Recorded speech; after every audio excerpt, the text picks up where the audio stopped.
CLK Supplies, and welcome to How to Get It Done 1 Minute Locksmith Tips. Have you ever found yourself in a situation where you're trying to cut a key for a customer and you can't get it to clamp down right? So much so, you're spinning these jaws around so much trying to get it figured out that it looks like you're trying to put a key on a carousel ride at the fair. Let me show you how to use what you have to get it done.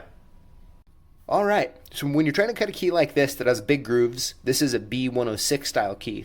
It can cause you some problems, especially if you have two-way jaws. Even if you have four-way, sometimes it'll get someone a little flustered, and you can use this tip as well. So a lot of times when someone's trying to cut a key like this, they're going to want to put it right here in the jaw, just like this, which seems fine at first, but because there's not much to clamp onto brass-wise here, when you go to cut it, the key's going to go flying, or it's going to flip up like this, and you're going to ruin a key. The next option is to try to lower it all the way and clamp it right down on this main groove here, which as I start clamping it down, you can see it's going to move this key just like that at an angle, all right, which means you're going to miscut the key.